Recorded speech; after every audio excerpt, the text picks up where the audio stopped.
최근 일본의 정신나간 도발들이 수위를 넘어 대한민국 국민들의 심기를 있는 한껏 자극하고 있습니다. 일본 정부에서는 직접 나서 한국과의 대립각을 세우다 못해 레드라인을 넘고 있는 형국인데요. 이런 일본의 끝도 없는 망언들에 하늘도 분노한 것인지 전문가들은 머지않은 미래 일본이 최대 위기를 맞게 될 것이라는 예측을 내놓고 있습니다. 일본의 전문가들이 후지산은 사람으로 치면 초등학생 수준의 성장기라며 반드시 분화할 것이라고 예측해 일본인들을 충격에 몰아넣고 있다는데요. 일본의 수위 넘은 도발들과 곧 다가오게 될 일본의 미래에 대해 자세히 알아보겠습니다.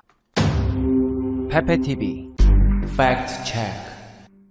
그동안 일본에서 일본사는 선택 과목이었습니다. 학생의 선택에 따라 배우지 않아도 되는 과목이었지만 이제는 필수 과목으로 지정되어 앞으로 일본의 모든 고등학생들은 역사 종합교과서로 역사를 배워야 합니다. 일본 문부과학성은 2022년부터 4년 동안 사용할 고등학교 교과서 역사, 종합, 공공, 지도책 등 296종의 검정 결과를 발표했습니다. 일본 정부는 자신들의 치부와도 같은 위안부 역사를 가르치기 부끄러웠던 것인지 일본의 교과서 중에서 한 종을 제외한 11종의 모든 교과서들에 위안부 역사를 왜곡하는 내용을 넣었습니다.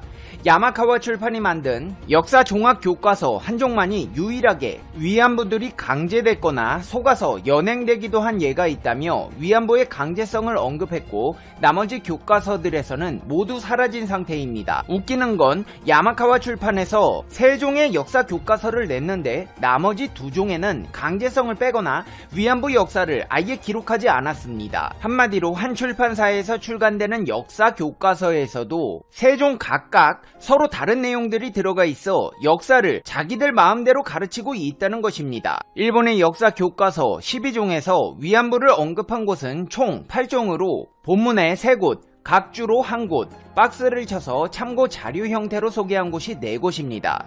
그것도 한두 문장으로 서술한 곳이 많으며 일본 외무성 자료를 그대로 옮겨놓은 교과서가 3문장으로 가장 깁니다. 이 교과서들에는 많은 여성이 위안부로 전지에 보내졌다, 위안부 문제 실태에 대한 설명도 없이 전후 보상 문제만 언급한 교과서도 있습니다. 아시아 여성기금이 민간 기관으로 한국, 네덜란드 등의 위안부에 대해 부분적으로 보상을 행했다거나 종군 위안부 등 미해결 문제가 있다고 실렸습니다. 일본은 이러면 안됩니다. 1993년 4월 고노 요에이 관방장관이 발표한 고노다마에는 역사의 진실을 회피하는 일이 없이 역사 교육을 통해 오래도록 기억하고 같은 잘못을 절대 반복하지 않겠다는 굳은 결의를 표명한 바 있습니다. 고노다마에서는 위안부의 모집에 관해서는 군의 요청을 받은 업자가 주로 일을 맡았고 강압에 의하여 본인들의 의사에 반해 모집된 사례가 많았으며 더욱이 관원 등이 직접 이에 가담한 적이 있었다는 것이 밝혀졌고 위안소에서의 생활은 강제적인 상황에 참혹한 것이었다며 위안부의 동원과 생활에서 있었던 강제성을 분명히 했습니다. 하지만 일본의 이 같은 교과서들은 고노다마에서의 공표를 어기는 행위로 한국과의 대립각을 세우겠다는 일본 정부의 방향성을 알 수 있습니다. 더군다나 일부 교과서에서는 일본의 제국주의, 아시아 침략을 진출로 표기했는데 이로 인해 이 교과서로 공부하게 될 일본 학생들의 역사관에 심각한 문제가 발생할 것으로 보입니다. 문제는 이게 다가 아닙니다. 독도가 일본 영토라는 주장은 사회과 3과목 무려 30종 교과서 하나도 빠짐없이 모두 실렸습니다. 지리와 공공교과서 18종에는 독도는 일본의 고유 영토다 혹은 한국이 불법 점거하고 있다는 표현이 반영됐고 역사 교과서 12종은 대체로 독도가 일본 영토에 편입되는 과정을 기술하고 있으며 독도는 일본 고유 영토다. 일본 정부가 1905년 1월 독도가 일본 영토라고 내각회의 결정을 내렸다고 서술했습니다. 일본 정부는 내년부터 개편되는 고교 사회 과목에서 독도와 센카쿠 열도는 일본 고유 영토라고 가르치도록 하는 학습 지도 요령을 2018년 3월 30일 고시했습니다. 이 학습 지도 요령은 법적 구속력이 있습니다. 학습 지도 요령을 준수하지 않은 교과서는 검정을 통과할 수 없기 때문에 출판사들은 교과서에 반드시 반영해야 한다는 뜻입니다. 학습 지도 요령 개정 당시인 2018년 한국 외교부는 주한 일본 대사를 조치해 학습 지도 요령 개정 철회를 촉구했는데 항의에도 불구하고 끝내 지침대로 교과서들이 검정까지 통과한 것입니다. 일본의 대한국 수출 규제가 시작된 이래 한일 관계는 최악의 상황으로 치닫고 있습니다. 지난 2월 9일에 취임한 정의용 외교부 장관은 모태기 일본 외무상과의 면담을 거부당한 채 전화 통화조차 한 번 하지 않은 상황입니다. 보통 장관이 바뀌면 취임 축하 인사 정도는 통상적으로 해왔지만 이런 인사도 주고받지 못할 정도로 관계가 악화돼 있다는 것입니다. 지난 1월 22일 부임한 강창일 주일대사 또한 기자 간담회에서 한국에서는 한일 관계가 최악이라는 것을 피부로 느끼지 못했는데 일본에 오니 실감하게 됐다고 말할 정도입니다. 야, 페페TV야, 일본 정부 입장이 그런 거겠지. 민도가 높은 일본의 대다수 사람들은 그렇게 생각하지 않을 거야. 아닙니다. 민도가 높기는 개뿔. 독도에 대한 여론조사 결과를 살펴보면 일본인들의 어처구니없는 인식에 대해 충격을 금할 수 없는데요. 일본 내각부가 진행한 여론조사에서 일본인 응답자 77.7%는 독도가 일본 영토라고 답했습니다. 일본 정부의 지속적인 교육들에 세뇌당한 처참한 결과로 결국 다가오는 미래 세대에는 위안부 역사와 독도에 대한 잘못된 인식이 더해만 갈 것입니다. 일본은 이번 올림픽을 독도 홍보의 장으로 삼으려는 모습을 보이고 있습니다. 올림픽 조직위원회 홈페이지에 표기된 일본 영토에는 독도가 버젓이 나와 있습니다. 지난 2019년 이 사실이 알려져 크게 비판이 일었을 당시 지우는 척했지만 자세히 보면 희미하게 독도 표기가 남아 있습니다.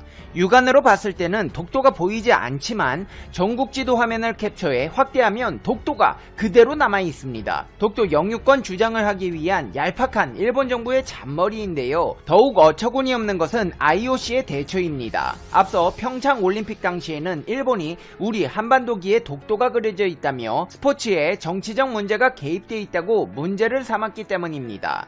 당시 IOC는 독도를 한반도기에서 뺄 것을 권유했고 우리 정부는 이를 받아들였습니다. 이런 IOC의 태도는 이율 배반적인 것으로 일본의 정치적 행보를 사실상 방관하고 있다는 것입니다. 도쿄올림픽의 성화 루트에서도 이 같은 분위기는 감지되는데요. 한국어 홈페이지에서는 일본의 47개 지자체별로 성화가 지나는 순서 정도만 나오지만 일본어나 영문 홈페이지에서는 각각 지자체 안에서의 세부 성화 봉송 일정까지 확인할 수 있습니다.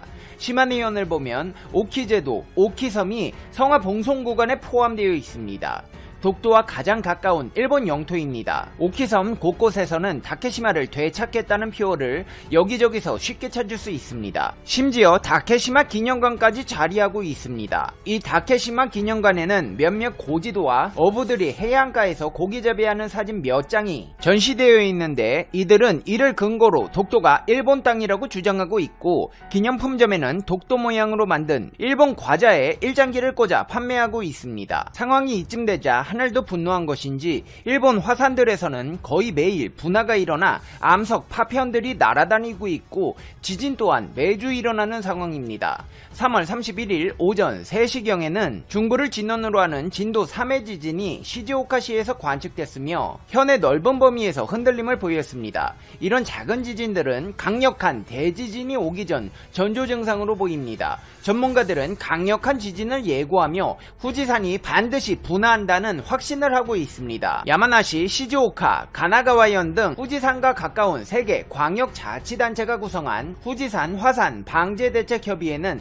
후지산 분화로 인한 피해 예측 지도를 17년 만에 개정해 공개했는데요. 후지산 용암류는 가장 빠른 경우 이 산 남쪽을 통과하는 고속철도인 도카이도, 신칸센까지 덮칠 것으로 예상되고 있습니다. 아이치현과 수도권을 잇는 신도메이 고속도로에는 용암류가 1시간 45분 만에 도착할 수 있습니다. 전문가들은 후지산을 필두로 전국의 활화산도 동일본 대지진의 영향을 받고 있다며 지진 직후부터 마그마 웅덩이 주변에 지진이 늘고 있다. 후지산은 초등학생 수준의 성장기라며 향후 반드시 분화할 것이라고 예측했습니다. 이제 페페TV의 결론입니다. 페페TV Conclusion. 일본이 올림픽을 통해 독도 영유권 주장을 하려는 움직임들이 여기저기서 포착되고 있습니다. 올림픽 참가 선수들에게 종이 침대를 제공하고 후쿠시마산 농수산물을 제공하겠다고 합니다. 코로나는 통제도 안 돼서 일본발 변이 코로나가 유행하고 있으며 이번 올림픽은 전 세계에 일본발 코로나를 확산시키는 계기가 될 것입니다. 지금이라도 전 세계 국가들은 이번 올림픽은 물론이거니와 김치가 자기네 것이라고 억지 주장을 펼치는 다음 중국의 베이징 올림픽까지 참가 여부를 신중하게 재고해봐야 할 것입니다. 페페TV 시청자 여러분은 어떻게 생각하세요? 페페TV는 여러분의 생각이 궁금합니다. 댓글로 여러분의 생각을 남겨주세요. 그러면 여러분 오늘 하루도 행복한 하루 되세요. 당신은 소중하니까요. 다음 영상에서 봬요. 안녕.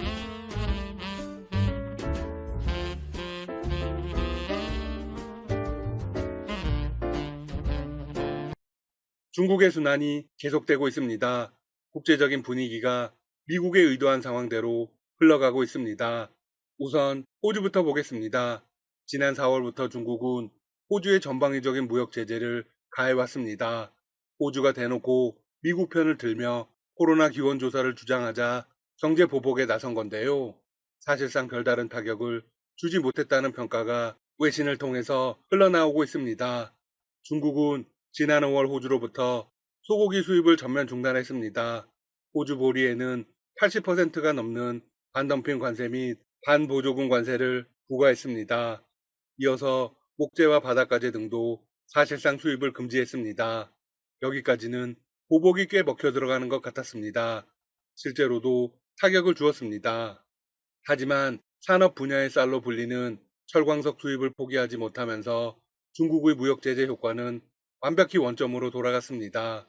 중국 당국에 따르면 호주산 보리와 냉동 소고기 수입은 각각 45%, 22% 감소했지만 철광석 수입은 훨씬 더 증가했습니다. 중국은 전체 철광석 수입 물량의 60%를 호주에 의지하고 있습니다. 그런데 철광석이 더욱 많이 필요하게 되었습니다. 코로나19 이후 침체된 경기 회복을 위해 대규모 인프라 구축 사업을 진행하고 있기 때문입니다. 이 사업에는 철강과 석탄이 대규모로 필요합니다. 지난해 10월에는 호주산 석탄의 수입도 금지시켰습니다. 그로 인해 중국의 공장이 멈춰서고 가구들은 난방도 제대로 하지 못하는 상황에 처했죠.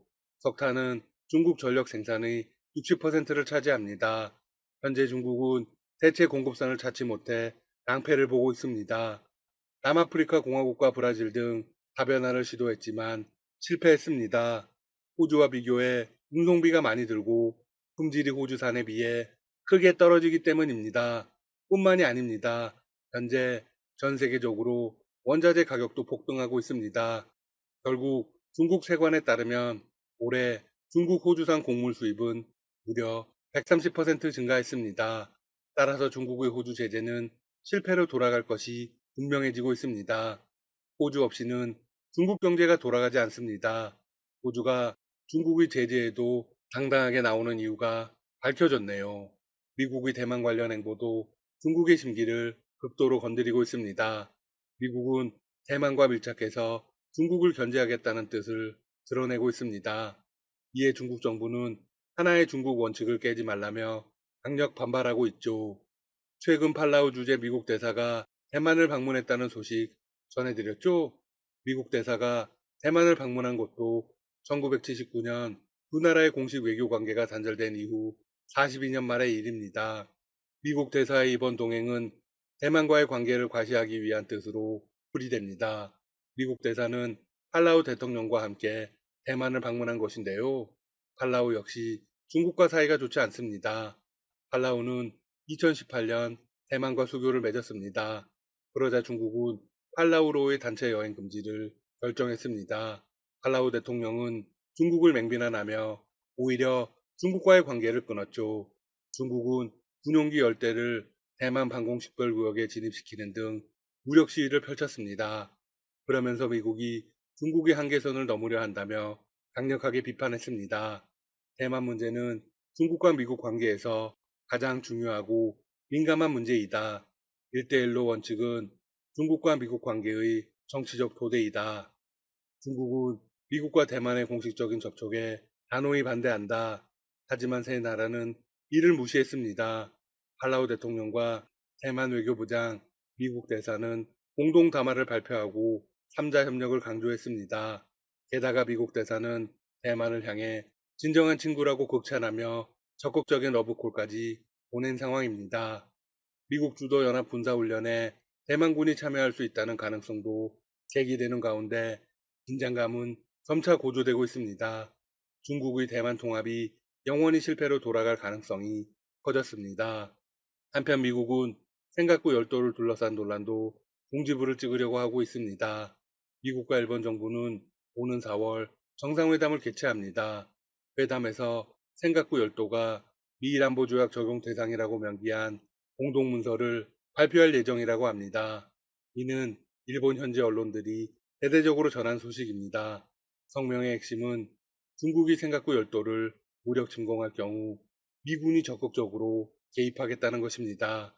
바이든 미 대통령은 취임 후 외국 정상으로는 처음으로 스가 일본 총리와 대면 정상회담을 열기로 했습니다.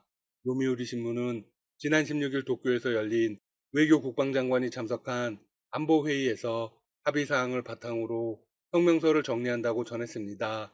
당시 미일 양국은 2+2 회의 후 발표한 공동문서를 통해 센가쿠 열도 문제와 관련한 우려를 표명한 바 있습니다. 그리고 센가쿠 열도가 미국의 일본에 대한 방위 의무를 규정한 미일 안보조약 제5조의 적용 대상임을 재확인했습니다. 일본은 중국이 해경 선박을 투입해 센가쿠 열도 주변 해역에서 반복적으로 영유권을 침해하고 있다며 최근까지 반발하고 있습니다. 소식이 알려지자 중국은 예상대로 크게 반발하고 있습니다. 특히 남중국해에 대한 미국 등의 중국 대리기는 매우 불합리하며 중국은 영유권 분쟁 지역에 대해서 강경한 입장을 취할 것이라고 밝혔습니다.